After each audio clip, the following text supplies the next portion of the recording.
नमस्कार, NMF news पर आप सभी को बहुत स्वागत। मैं हूं आपके साथ अभिषेक पुंडीराज। चर्चा करेंगे रोहिंग्याओं के मुद्दे पर। क्या रोहिंग्या इस देश के लिए वाकई में खतरा है, और अगर खतरा है तो इस देश में जो न्यायालय है क्या उन्हें उनसे खतरा नजर नहीं आता? इस देश के बहुत सारे नेता भी रोहिंग्याओं को देश में बसाने की 50,000 नौकरियां दे के थोड़े सामने खड़ा जी। 50,000 नौकरियां हो गई। भगवंत मान जी की जो नई सरकार है ये नई जॉब्स देने में बहुत अव्वल है। ਮੈਨੂੰ ਇਹ ਨੌਕਰੀ ਪੂਰੀ ਮੈਰਿਟ ਦੇ ਆਧਾਰ ਤੇ ਮਿਲੀ ਹੈ, ਕੋਈ ਸਿਫਾਰਿਸ਼ ਨਹੀਂ ਹੋਈ, ਕੰਮ ਪੂਰੇ ਪਾਰਦਰਸ਼ੀ ਢੰਗ ਦੇ ਨਾਲ ਹੋਇਆ। ਪੰਜਾਬ ਸਰਕਾਰ ਦਾ ਬਹੁਤ ਧੰਨਵਾਦ ਕਰਦਾ ਜਿਨ੍ਹਾਂ ਨੇ ਸਾਨੂੰ ਓਪਰਚੁਨਿਟੀ ਲਿਆ ਕੇ ਦਿੱਤੀ। ਮਕੈਨੀਕਲ ਇੰਜੀਨੀਅਰਸ ਨੂੰ ਵੀ रिक्रूट किया। अब तक 50,000 से अधिक सरकारी नौकरियां युवाओं को प्रदान की जा चुकी हैं। ये है नया पंजाब, ये है रंगला पंजाब। मांग कर रहे हैं। उससे बढ़कर सुप्रीम कोर्ट का एक आदेश आया जिसमें कहा गया कि रोहिंग्याओं के बच्चों को भी शिक्षा का अधिकार मिलना चाहिए। इसी पर चर्चा करेंगे। चर्चा करने के लिए मेरे साथ मौजूद हमारे वरिष्ठ सहयोगी पंकज प्रसून। सर, क्या होना चाहिए ऐसा? क्या परेशानी क्या है? अगर कोई बच्चा आया है यहाँ पे, दो ही काम कर सकते हो एक सरकार के रूप में आप, या तो उसे यहाँ नहीं आने दो, यहाँ से निकाल कर बाहर फेंको, और अगर यहाँ है तो उसे पढ़ने दो। ठीक है। उसे अनपढ़ क्यों रखना चाह रहे हैं? देखिए, जो भी जिस तरीके से आपके देश में आया है, जिस टाइम ड्यूरेशन के लिए वो है, उस टाइम ड्यूरेशन के लिए उसे शिक्षा मिलनी ही चाहिए। अगर आप शिक्षा नहीं दोगे ऑफिशियल शिक्षा, तो फिर मदरसे देंगे शिक्षा, और मदरसे शिक्षा देंगे तो वो क्या बन के निकलेंगे वो आप जानते हैं। तो पंकज जी, वैसे भी तो मदरसे प्रेफरेंस पे ही रहते हैं, वैसे स्कूल कहां प्रेफरेंस पे हैं? इसलिए तो सुप्रीम कोर्ट ने कहा है कि उन्हें ऑफिशियल एजुकेशन दिया जाए। ऑफिशियल एजुकेशन का मतलब, अगर आप देखिए, आपके यहां हैं नहीं है इस विषय पे मैं नहीं पढ़ना चाहता। अगर हैं रोहिंग्या शरणार्थी, तो उनके बच्चों को पढ़ाई लिखाई की सुविधा मिलनी चाहिए। एक ह्यूमैनिटेरियन ग्राउंड पे भी सही ये बात उचित लगती है। देश के संविधान नियम के अनुसार भी ये सही लगते हैं कि हम तो ऐसे देश हैं जिन्होंने शरणार्थियों को शरण देने के लिए क्या क्या नहीं किया। लेकिन ये शरणार्थी हैं, अवैध घुसपैठिए हैं, इस बीच का फर्क करना होगा। सुप्रीम कोर्ट ने शरणार्थियों को शिक्षा देने की बात की है या इलीगल घुसपैठियों को शिक्षा देने की बात की है? ये अंतर करना सीखना होगा इस देश को। मेरा व्यक्तिगत रूप से ये मानना है कि जो भी बच्चा आपके यहां है उसको पढ़ने देना चाहिए, वो विदेशी बच्चा ही क्यों ना हो। क्योंकि एजुकेशन का समय एक बार निकल जाता है ना, मान लिया कि 12-13 साल, तो फिर वो आदमी कभी पढ़ नहीं पाता। और जो आदमी पढ़ नहीं पाता, फिर वो समझिए कि क्या हो जाता है। अच्छा, अगर वो बच्चा पढ़ने लगे तो फिर उसके माँ बाप के रहने की गारंटी तो बनी जाती है यहाँ? नहीं, ऐसा देखिए, गारंटी देने के लिए सुप्रीम कोर्ट थोड़ी ना कहा है। जब तक है तब तक पढ़ाओ। जिस दिन उसको तुमको लगना है कि उसके माँ बाप को वापस भेजना है, तो साथ में बच्चे को भेज दो। सुप्रीम कोर्ट ने यह कभी नहीं कहा है कि इलीगल को अपने यहां बसाओ। उसने सिर्फ इतना कहा है, सुप्रीम कोर्ट के जो माननीय जज है उन्होंने सिर्फ इतना कहा है कि जब तक जिस ड्यूरेशन के लिए ये है उस वक्त तक इन्हें शिक्षा दो। टाइम है, वो निकल जाएगा तो फिर नहीं दे सकोगे। इस एंगल से इसे सोचिए ना। नहीं, इस एंगल से भी तो सोचिए ना। अगर कोई बच्चा 9th क्लास में है और उसका जाने का या फिर डिपोर्ट उसे करने की बात होने लगी, अब 9th क्लास में बच्चा है, फिर एनजीओ जाएगी सुप्रीम कोर्ट के माननीय, 9th क्लास में बच्चा है उसे 10th तक रहने दीजिए, पढ़ लेने दीजिए, फिर 10th हो जाएगी 11th तक पढ़ लेने दीजिए, 11th हो जाएगा 12th तक पढ़ लेने दीजिए। ऐसा देखिए, उसके शिक्षा के आधार पे उनको नागरिकता नहीं मिलती है। जिस दिन ये फैसला आ जाएगा ना, ये अगर मगर का सवाल ही नहीं है। जितने दिनों तक कोई भी बच्चा पढ़ने लायक आपके यहाँ है, आपकी ये ड्यूटी है, आपका ये फर्ज बनता है कि उसे पढ़ाएं, चाहे वो कोई हो।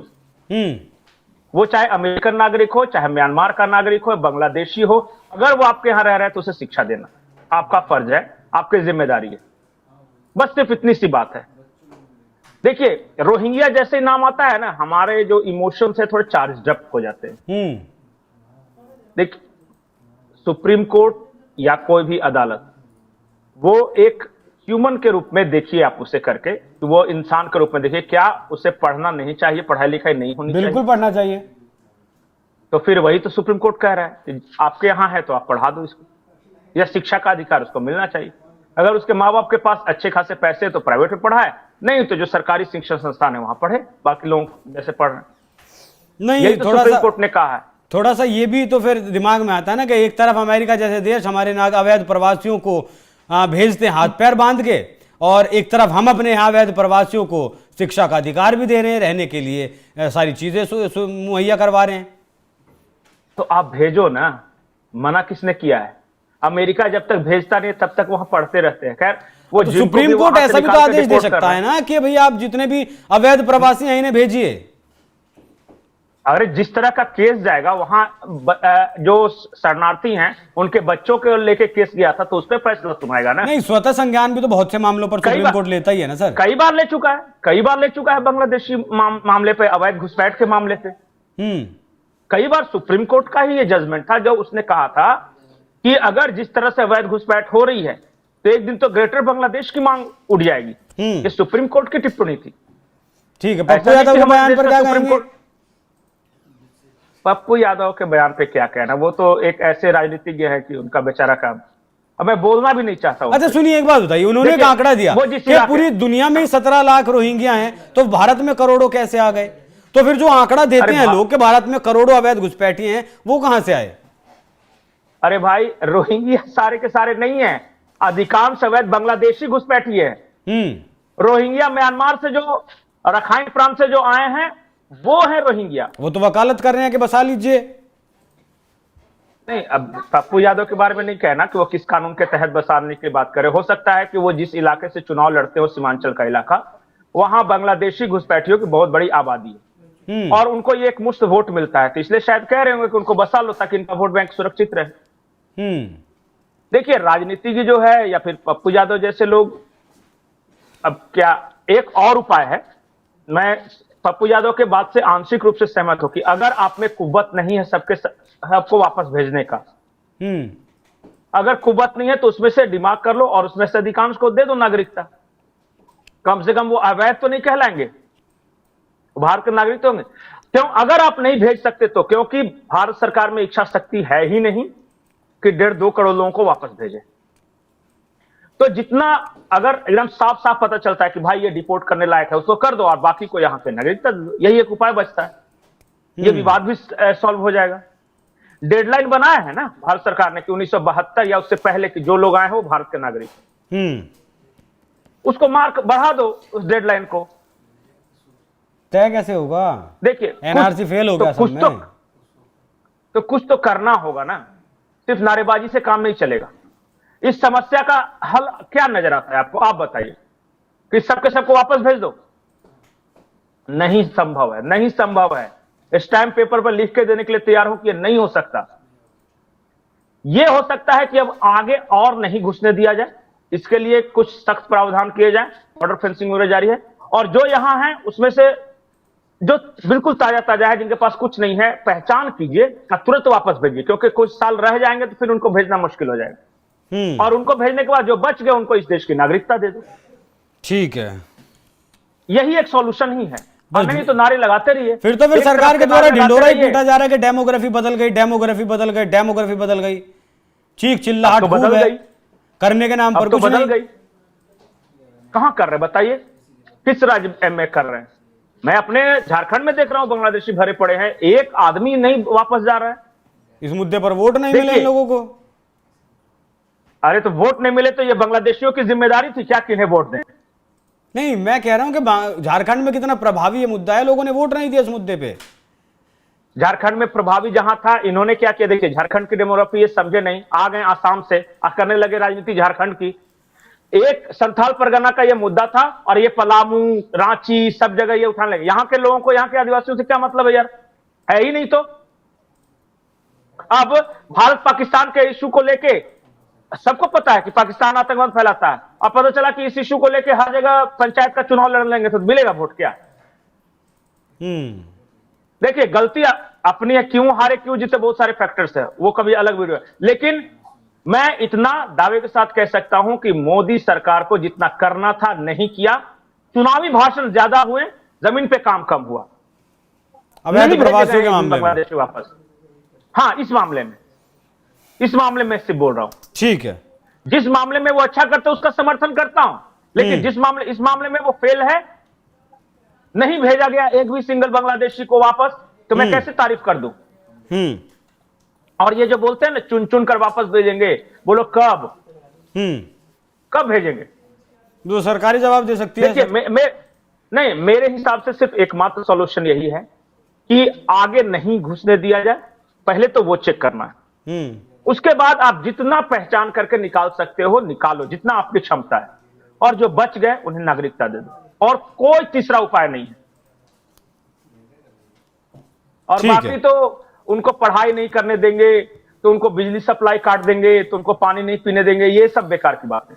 ठीक है, बाकी जो सोचती है जनता इस देश की, सुप्रीम कोर्ट के फैसले पर, केंद्र सरकार की इच्छा शक्ति पर, वो जनता पर छोड़ देते हैं फैसला।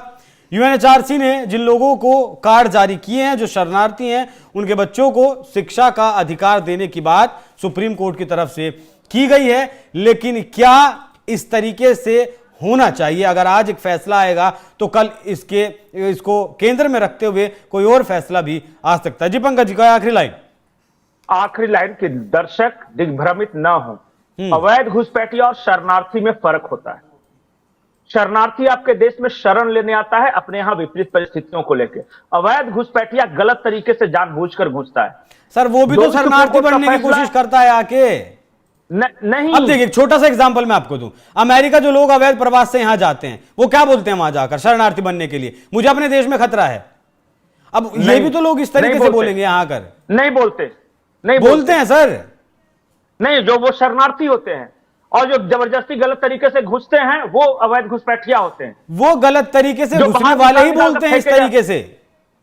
नहीं, शरणार्थी को United nation human rights commission शरणार्थी कार्ड देता है, और ये तो नौकरी के लिए जाते हैं, बेहतर जीवन के लिए जाते हैं गलत तरीके से। अच्छा एक बात बताइए, अगर कोई रोहिंग्या भारत में एंट्री किया, वो शरणार्थी कैसे बनेगा?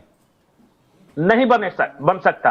जो आया है, जिसने शरण मांगी है, वही शरणार्थी। कैसे मांगते हैं वो शरण? और वो अप्लाई करते हैं भाई वहीं से के लिए।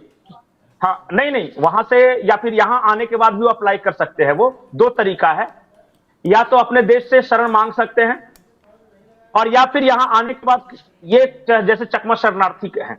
हाँ। चकमा अवैध घुसपैठिया नहीं है, चकमा शरणार्थी है। आपको शायद पता नहीं हो कि रखाइन जो प्रांत है, जहां के रोहिंग्या की बात करें, रोहिंग्या में हिंदू भी हैं और मुस्लिम भी हैं। बात हिंदू मुस्लिम की है ही नहीं सर। बात हिंदू मुस्लिम की है ही नहीं। तो वो जो शरणार्थी है, जिसको United Nations human rights commission ने एनएचआरसी कार्ड दिया है, या फिर भारत सरकार ने जिसे शरणार्थी माना है, उनकी शिक्षा की बात है। जिसे भारत सरकार ने शरणार्थी नहीं माना है, अवैध घुसपैठिया करार दिया है, उनकी शिक्षा की बात ये फैसला कम से कम नहीं करता। ठीक है, मेरा हालांकि मानना है कि हर बच्चे को शिक्षा मिलनी चाहिए जो आपकी जमीन पर रह रहा है। ठीक है, वो दर्शकों पर छोड़ते हैं उनकी राय क्या है। लेकिन जब अवैध तरीके से लोग आएंगे या शरण लेने आएंगे, देश की आबादी बढ़ेगी, तो जो वहां के संसाधन है वो ज्यादा खर्च होंगे, जो नौकरियां हैं, रोजगार हैं, वो उन पर भी असर पड़ेगा। देखिए, मैं आपको फिर साफ साफ बताता हूं, बंटवारे के समय पाकिस्तान से जो भी हिंदू आए, वो घुसपैठिए नहीं, शरणार्थी थे। वो एक अलग चीज है पंकज जी। अलग क्यों? तरीका तो यही है ना। वो तो ऑफिशियल तौर पर बंटवारा हुआ और वो भी सही नहीं हुआ। बाद में भी, अभी भी देखिएगा, जिसको नागरिकता दे रहे हैं ना सीए के तहत, मोदी सरकार 30-40 साल से यहां पड़ा हुआ है, वो घुसपैठिया नहीं था, वो शरणार्थी था, इसलिए नागरिकता मिली है। ठीक है, घुसपैठियों कभी नहीं मिलेगी। बहुत बहुत धन्यवाद आपका। दर्शकों, क्या कुछ आपकी राय इस पूरी चर्चा पर कमेंट कर जरूर बताइएगा। नमस्कार।